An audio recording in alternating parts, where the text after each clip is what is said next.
नमस्कार, Venus world में आपका स्वागत है।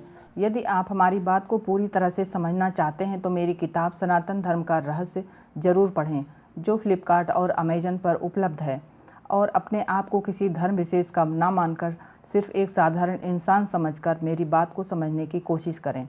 आज हम बात करेंगे अपने असहाय देश भारत और शक्तिशाली देश चाइना की। हम असहाय इसलिए कह रहे हैं कि कभी भारत अखंड था, संपूर्ण विश्व में फैला हुआ था। भारत को प्रथम विश्व गुरु कहा जाता है, सोने की चिड़िया कहा जाता था। तो फिर ऐसा क्या हुआ कि सब कुछ धीरे धीरे बर्बाद हो गया? सब लोग अपना अपना विश्लेषण अपने तरीके से निकालते हैं।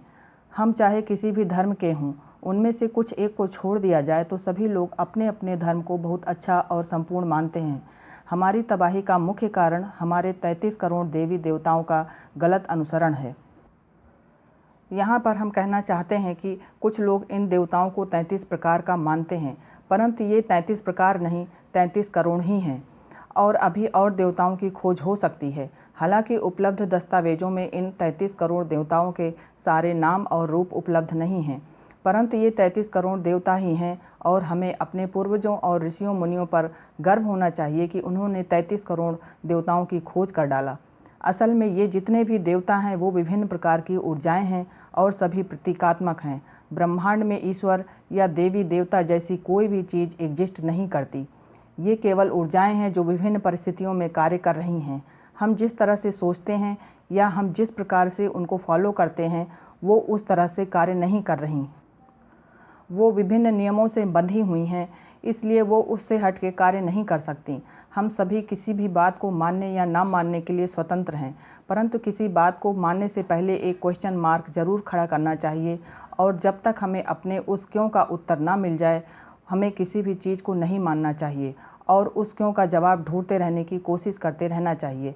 हम अंधभक्त में ईश्वर के पीछे भाग रहे हैं और यही हमें ले डूब रहा है। इसने हमें इतना कमज़ोर बना दिया है कि हमारी शारीरिक और मानसिक स्थिति ऐसी नहीं है जैसी होनी चाहिए। हम हर क्षेत्र में कमज़ोर हैं। हम हार्ड वर्क करने में असफल हैं। छोटे से छोटा सामान हमें अपने दुश्मन देश से बेशर्मों की तरह खरीदना पड़ता है। हम कूटनीति में असफल हैं। हम अपने पड़ोसी देश से अच्छे संबंध रखने में असफल हैं।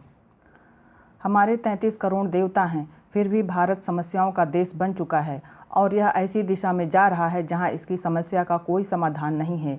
इसलिए यदि हम लोग अपनी और अपने देश की सुरक्षा चाहते हैं तो सबसे पहले हमें ईश्वर और इन देवताओं को इस तरह फॉलो करना बंद करना होगा, क्योंकि ये हम पहले ही कह चुके हैं, ये इस प्रकार नहीं है जिस प्रकार हम इनको समझ रहे हैं।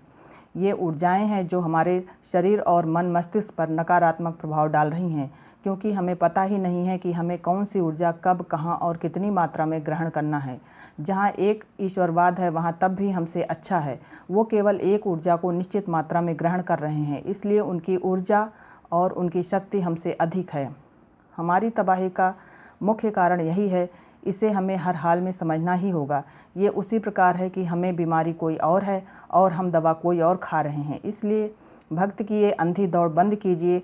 सिर्फ चाइना के सामान का विरोध करने, चाइनीज ऐप का विरोध करने से कुछ नहीं होगा। यदि इनको हम हमेशा के लिए अपने देश से ख़त्म करना चाहते हैं तो हमें इन देवी देवता रूपी ऊर्जाओं को इस प्रकार फॉलो करना बंद करना ही होगा, खास करके नेताओं को, क्योंकि वे देश का प्रतिनिधित्व करते हैं। यदि हमने ये बात समझ ली तो यहाँ से चाइनीज़ सामान और चाइनीज़ ऐप अपने आप ख़त्म हो जाएंगे।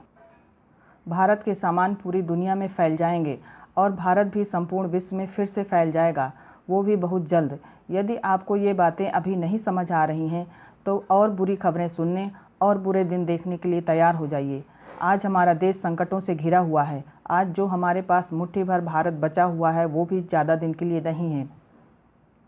इसलिए आप सब स्वस्थ रहें, मस्त रहें, अंधभक्त के पीछे ना भागें, अपने देश के बारे में सोचें। हम आपको अपनी अगली किताब में विस्तार से ज़रूर बताएंगे कि ये किस प्रकार की ऊर्जाएं हैं और कहाँ से आ रही हैं, विभिन्न धर्मों के ईश्वर किस प्रकार से कार्य कर रहे हैं। तब तक आप ये मानकर चलिए कि आप जिस प्रकार ईश्वर को मान रहे हैं वो उस प्रकार है ही नहीं, यानी कि कोई ईश्वर नहीं है। जय हिंद, जय भारत, जय सनातन।